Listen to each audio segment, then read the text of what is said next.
I wanted to share with you some information around quite a hot topic, and that's bedtime routine. So as part of a bedtime routine, I usually say we are looking at about 30 to 40 minutes of steps that are in the same order every single night for a child, so that they know exactly what is coming and what's happening, and it helps them to prepare for the end goal, which is going to bed, hopefully being settled and accepting with that, because it'll be familiar and it'll be comfortable.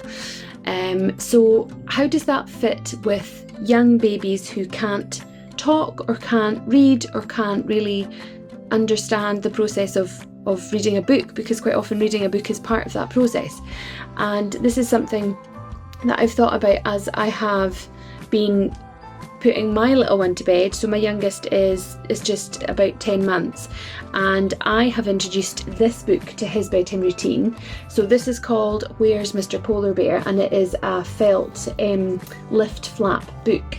So I've just had this one book, and I haven't really had any other books, because quite often he just wants to eat them and he will just grab and try and get it into his mouth.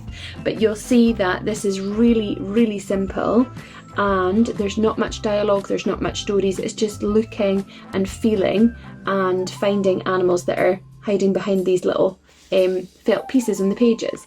So I have been sitting and using this book with him now for a good couple of months, and so even just the actions of like turning the pages and lifting the felt and putting the felt back and doing the whole kind of peekaboo thing with him, making him laugh, and just having this as a kind of calming, cuddly activity that we can do together before he goes into his cot. And in the last couple of weeks, he has started to interact with the book and copy what I've been showing him. So when he was really little, so a few months ago, he would just sit and watch me, and I would talk about what was on the page, and I would lift the flap and I would say, look, there's Walrus, and there's the Walrus Boo, and where's he gone, and do all that stuff. And he would be watching me and he would be taking it in. So now when I open this book and I sit with him, he'll pull the felt down himself, and he'll put it back up again, and then he'll pull it back down.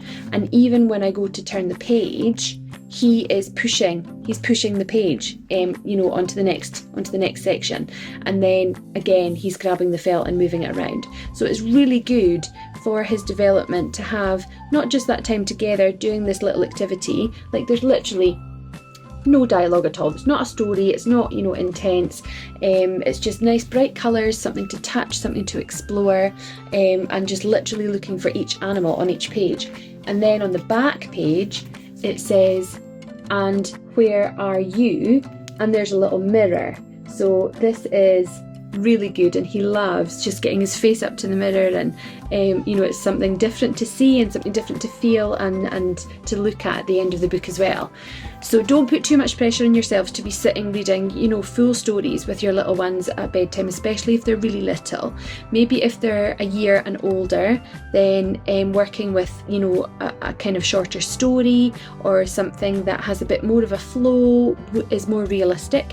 But these types of sensory, touch and feel, lifting, exploring books are really good as part of the bedtime routine for your little ones if they are a year or younger. So yeah, this is called Where's Mr. Polar Bear, and it's by Angela P. Hurriness, and I'll put a link in the comments for this one for you if you're interested in this, but it doesn't have to be this one, it's just an example. So I hope that's been helpful, and yeah, have good fun reading stories with your wee ones.